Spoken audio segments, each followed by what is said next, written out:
Hey gang, Uncle Todd and Sonny here, and we are looking at the first episode of Agatha All Along. For those who might not have watched Scarlet Witch, or I'm sorry, Wandavision, uh, Agatha was an evil sorceress trying to steal Wanda's power, but she got defeated, and Wanda had taken over a town and turned it into like a sitcom kind of thing, and you went through different stages. But Wanda defeated Agatha and put a spell on her as she would remain in town as this character she had named Agnes as a way to infiltrate into Wanda's life. This takes place, opens sometime later, and Agnes is driving to a crime scene. She's a police officer, a detective. And while there, the victim is a body dumped in the woods, barefoot, tips of fingers blackened, and kind of reddish hair. The other thing found on him was an old library card, the kind people my age would remember. They fit in the little sleeves on the books, and you signed them when you took the book out and gave it to the librarian, who would stamp it. So she then goes to the library, where they don't use library cards anymore. It's all computerized. And after some cajoling, she finds out that the book was stolen 3 years previously, but there are other copies, and she sends her back to the stacks, where all those copies are just ash. And someone tells her they're burned. They were all burned, all at once, just poof. Mysterious. Well, she goes to her office. Pretty nice office for just a detective. Usually, they're like at a desk in the middle of the bullpen. Like Barney Miller. For those that remember Barney Miller. Or SVU, if you ever watched SVU or any other Law and Order thing. Anyways, while at her office, the chief introduces her to Rio Vidal, an FBI agent who seems to know Agnes. They seem to have a past together, and Agnes does not like her. But she doesn't want her help. But before leaving, Vidal gives her, I think, photographs of the victim. And a lot of their conversation is very cryptic, as if Vidal knows more than Agnes does about Agnes. It's very strange. And she goes home. And we get a brief scene of her going to a child's room. And there's an award on it. It says Nicholas Scratch. Nicholas Scratch. Important. Now, also at the crime scene, she'd found a locket, but she hasn't told anyone about it. And she did go to a pawn shop and found that it is very rare. You could maybe get $200 for it if you wanted to sell it, which she doesn't. Then, she finds out, when looking at the title of the missing book, that the first letter of each one spells out Darkhold. This kind of freaks her out a little. Vidal shows up at her house, where they have pizza, and they talk. And Vidal asks her if she even remembers why Agnes hates her, and Agnes can't. Now they hear a sound upstairs. Agnes goes to check. There's someone in the Nicholas's room. He looks like he's trying to steal something. And we get into a foot chase where Agnes almost loses him, but a dog barking at him causes him to call up short. She catches up. He gets away again and gets hit by a car from her neighbor. And then And she arrests the boy, takes him to the station, and while she interrogates him, Vidal is waiting behind the two-way mirror. Boy won't identify his name, and when finally asked why he was breaking into her house and what he was looking for, he says he was looking for the road. What road? Well, you should know. You've been on it. Perplexing. She then talks to him about the murder and shows him the pictures, which turn out to be just pictures of her neighbor's yellow flowers across the road from her. And then he asks her why she keeps looking at that picture. And when she looks over at the mirror, to a mirror, no, it's a painting. Then he starts speaking in what I think is Latin. And this freaks her out. And she puts cuffs on him and says he's going to a cell.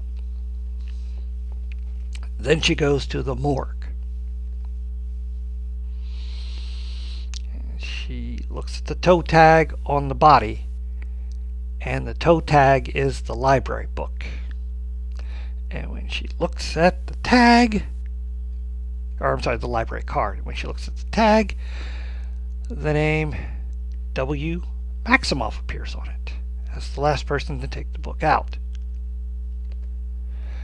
Then she starts having problems, and everything's starting to go weird. And then Vidal shows up and says, strip it all away. Remember who you are. And here, Agnes starts stripping off clothes, and under each layer is one of the personas she had in Wandavision. Until she gets down to the last one. And Vidal says, remember who you are. And when she looks at the library card, it says A. Harkness. And then she remembers she's Agatha Harkness. And then she comes out of it. She's not in the morgue. She is in her house, naked. She has stripped down to herself, and now she remembers who she is and why she's there and how she got stuck from the spell Wanda put on her. And she goes outside, undressed, and confronts her neighbor, who keeps calling her Agnes, and she says, Agatha. He's, okay.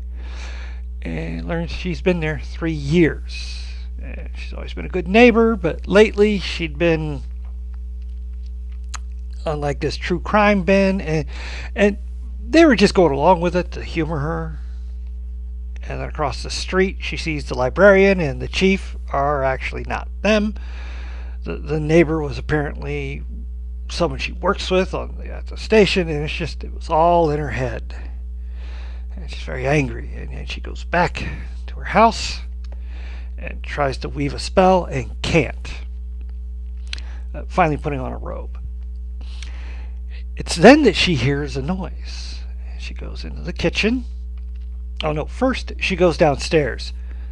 Her magic lair that had been downstairs, gone. But her familiar, the rabbit Mr. Scratchy, is still there, so still got him. Hearing a noise upstairs, she goes to the kitchen, and in a closet she finds the burglar, the teenage boy, who is tied up and gagged. And then she realizes, well, if he's real, that would mean Vidal's real. And just about that time, her front door blows apart. And Vidal appears. And she is a witch. And she is going to kill Agatha. And she has a very sharp dagger type thing. And they have a big fight. And then it turns out it's forbidden for them to kill each other. And there's a hint that they were more than friends until Agatha betrayed her. And Agatha makes a deal with her. Let me get my power back, and then we'll fight. That way I'll be more of a challenge for you instead of this easy little thing. And she's like, well, yeah, I can wait. But, I'm not the only one after you. The Salem 7 have been looking for you for years, and I just might drop a line to them. And then she leaves. Whew. Wow, what an episode. I like the way it opens, in which the title, which instead of Agatha All Along, it's Agnes in Westwood. There's all these tropes. They were very much following the Mayor of Winningham, I think it was called, a detective procedural, and there are all those little things thrown in there, and but I just like the slow way everything just seemed to get crazier and crazier for her until she realized, oh, I'm under a spell. None of this is real. And next episode looks to be good because we're gonna have to start explaining things, and I like how her personality shifted. Agatha is nasty, and Agnes is like, well, she started out in Wandavision being very kind of nosy but nice and friendly and always willing to help. And as Agnes the detective, she's a little more blunt and angry. And then when she becomes Agnes again, or Agatha again, she's a little more coercive and manipulative and self-centered. But a good start to the series. Can't wait to see what the next one is and how the teenager fits into everything. And I'm not big on the Agatha Harkness mythology in the comics. I just know she was the nanny of Frederick Richards, the son of Reed Richards and Sue Richards, Mr. Fantastic and Invisible Woman from Fantastic Four. So I'll be curious to see what direction you're taking this character in and who the Salem 7 are. With that, please hit like, share, subscribe, and I'll see you next time.